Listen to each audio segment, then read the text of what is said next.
Okay guys and gals, today I'm going to show you how I J around an opening. I have a couple dryer vents here I need to run J around, and what I'm going to do is just hold it there, mark there, mark here, and I'll cut it about 2 inches big. I could go an inch big, but I like to go about 2 inches big, just so I know I have extra. I'm getting the piece for the top now, so I have now the piece for the top and the bottom. I'll set that aside, and I'm going to cut this a little bit beyond my mark, cutting the trough out. I'll cut the trough out there as well.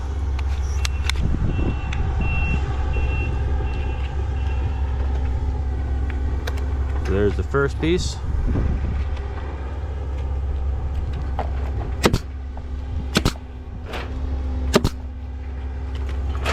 And now I'll get the side pieces.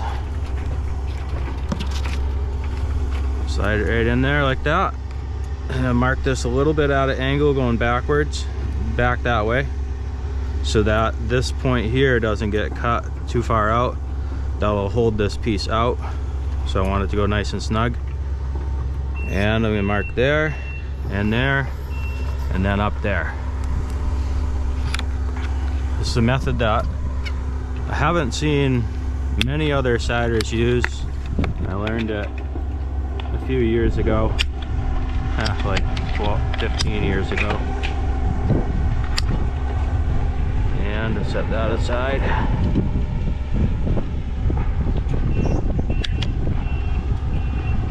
That doesn't have to be cut exactly on that mark.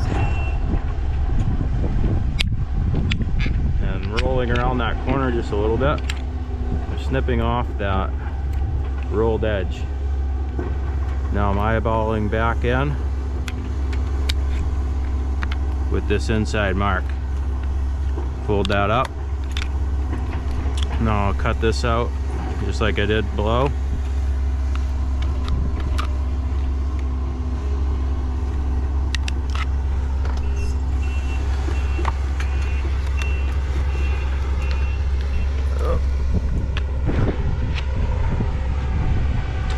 There's our first one, or our second piece, I guess.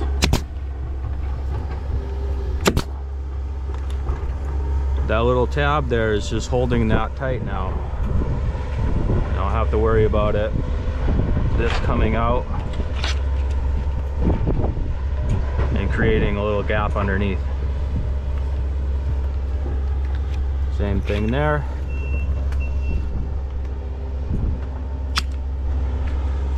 And rolling around that edge, snipping that off, and eyeballing back in there once again.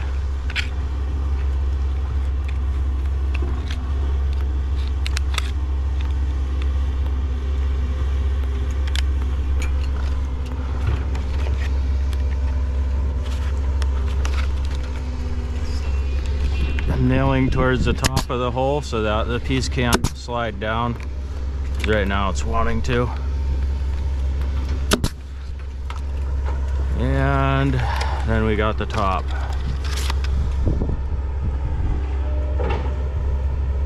Marking a little bit down at an angle. The bottom edge, top edge, bottom edge, top edge, a little bit down at an angle. I'm hoping this doesn't crack when I cut it. It's a little cold out. I was fortunate there. Okay.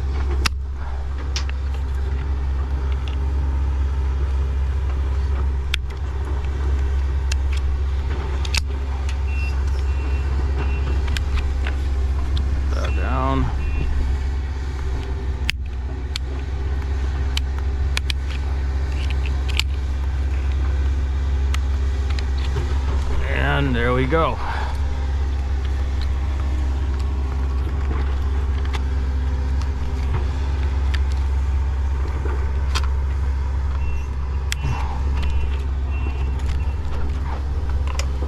us a little bump with my hammer in the inside trough. Do the same thing over here to get that seat down. And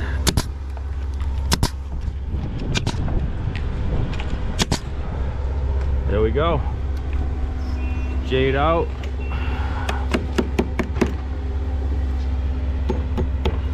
And looks pretty nice. So that's how I run my 45s. And one thing to note on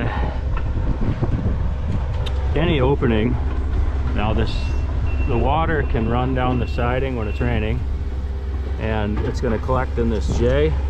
It's going to work its way down the edges. It's going to get behind the siding right here on this point. So that'll happen on doors, windows, and you name it. What I could do here is take this piece of metal. I could actually go just over this nail fin here and tape this off, and that would kick this water out that's coming here. It'll kick it out to the outside there. And most vinyl, I think all vinyl, has these weep holes in it, and that'll allow the water to escape. So you're deflecting the water back out, so it's not running down the house wrap and potentially getting in somewhere else and creating rot problems and all that. This house wrap is installed properly, so I'm not concerned about it. But that is a method that you can use to assure that you get the water back away from the wall. All right, guys. Thanks for watching. There's some more tips and tricks. I have a YouTube channel which goes much more in depth on how to install vinyl and different practices that I use. And actually I recorded this whole bit here, how I got it started, how I ended up with this line here to start the siding off. And yeah, hope you guys check it out. It's called Siding School, and that's on YouTube. All right, see you later.